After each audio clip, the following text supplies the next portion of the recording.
क्या आपने कभी सोचा है कि बंद दरवाजों के पीछे असल में क्या होता है? आज के इस एक्सप्लेनर में हम एक ऐसी रोंगटे खड़े कर देने वाली कहानी की गहराई में उतरने वाले हैं जो साइंस के लॉजिक से शुरू होकर एक खौफनाक अलौकिक सच्चाई तक जाती है। ये सिर्फ एक भूतिया कहानी नहीं है, बल्कि एक ऐसा सबूत है जो बताता है कि डर के पीछे हमेशा कुछ न कुछ छिपा होता है। कहा जाता है कि कुछ डर हमें विरासत में मिलते हैं और कुछ हम अंधेरे में खुद खोज निकालते हैं। बस यहीं से हमारी आज की ये मिस्ट्री शुरू होती है। एक ऐसा डर जो बिना किसी सबूत के सालों तक एक पूरी जनरेशन पर हावी रहा। Part 1 the forbidden third floor. चलिए इसके रहस्य को समझते हैं। इमेजिन कीजिए ऐसा कॉलेज कैंपस जहां थर्ड फ्लोर की लाइब्रेरी में जाने की सख्त मनाही है। मतलब कोई वहां का ताला खोलने की हिम्मत तक नहीं करता, और अगर कभी दरवाजा खुल भी जाए तो अंदर से सड़ी हुई किताबों की गंध और एक भयानक नमी वाली हवा बाहर आती है। वहां का एक अनकहा रूल था, थर्ड फ्लोर की लाइब्रेरी में कभी मत जाना, दिन में भी नहीं और रात में तो बिल्कुल भी नहीं। ये खौफ सीनियर्स से जूनियर्स में हर साल ऐसे पास होता था जैसे कोई अनकही परंपरा हो। इसे ही हम जेनरेशनल फियर कहते हैं, बिना किसी लॉजिक या कॉन्टेक्स्ट के मिला हुआ डर। लेकिन अभय नाम के एक स्टूडेंट ने कहा, नहीं, मैं इसे नहीं मानूंगा। अभय के दादाजी एक जाने माने तांत्रिक थे और उन्होंने उसे हमेशा सिखाया था कि डर के पीछे छिपना नहीं चाहिए, बल्कि उसका सामना करना चाहिए। बस फिर क्या, अभय और उसके दोस्तों ने ठान लिया कि वो इस अनजाने डर का सच बाहर लाकर रहेंगे। Part 2 warnings from the past. वो चेतावनियां जो नजरअंदाज कर दी गईं। जब इन स्टूडेंट्स ने दबी हुई सच्चाई को बाहर निकालने के लिए प्रिंसिपल ऑफिस में जाके सवाल पूछने शुरू किए ना, तो प्रशासन ने तुरंत उन्हें चुप कराने की कोशिश की। उन्हें एक वार्निंग दी गई। हुआ ये था कि 12 साल पहले शेखर नाम के एक जूनियर लाइब्रेरियन को नाइट शिफ्ट मिली थी। अगली सुबह वो बेहोश मिला। उसकी आंखें खुली थीं, पर वो कुछ बोल नहीं पा रहा था। उसने बस इतना बताया कि जब वो पढ़ता था तो कोई परछाई उसे लगातार घूरती रहती थी। और अगर हम 20 साल और पीछे जाएं तो एक और डरावनी घटना घटी थी जिसे बस भुला दिया गया। Part 3 the scientific investigation. अब एंट्री होती है विज्ञान की। अब इन स्टूडेंट्स ने हार तो मानी नहीं। उन्होंने सीधा एक paranormal investigator doctor Siddharth Mehta को बुला लिया। अब अंधविश्वास की जगह प्योर साइंस ने ले ली थी। डॉक्टर सिद्धार्थ पूरे सेटअप के साथ आए थे। EMF meter, thermal sensor, digital voice recorder और नाइट विजन कैमरा। उनका गोल बहुत क्लियर था, जो भी वहां है उसे साइंस के जरिए मापना और रिकॉर्ड करना। और फिर शुरू हुई असली इन्वेस्टिगेशन। पहली ही रात बिना किसी बिजली के ईएमएफ मीटर पागलों की तरह स्पाइक करने लगा और फ्लैशलाइट्स अपने आप डेड हो गई।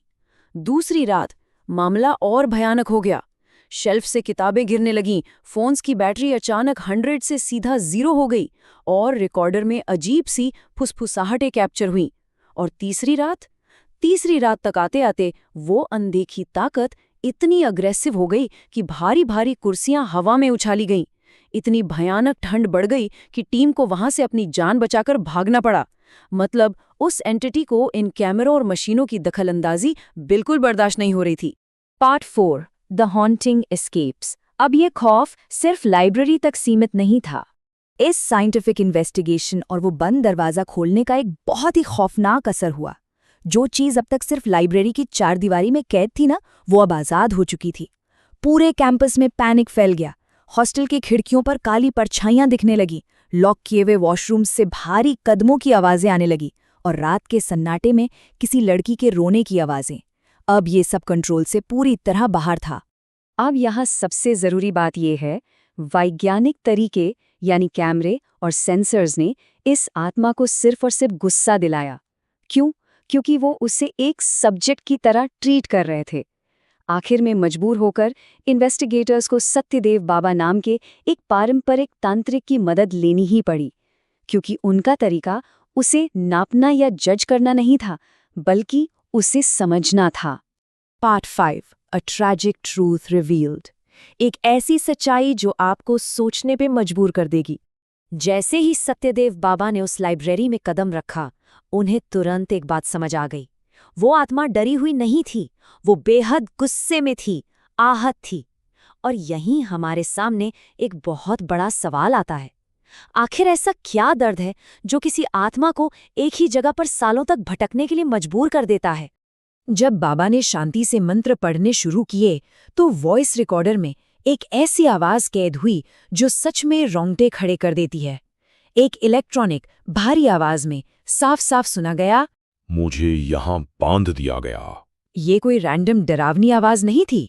ये दशकों से दबा हुआ एक दर्द था जो आखिरकार अपनी चुप्पी तोड़ रहा था। और फिर सामने आई वो खौफनाक सच्चाई।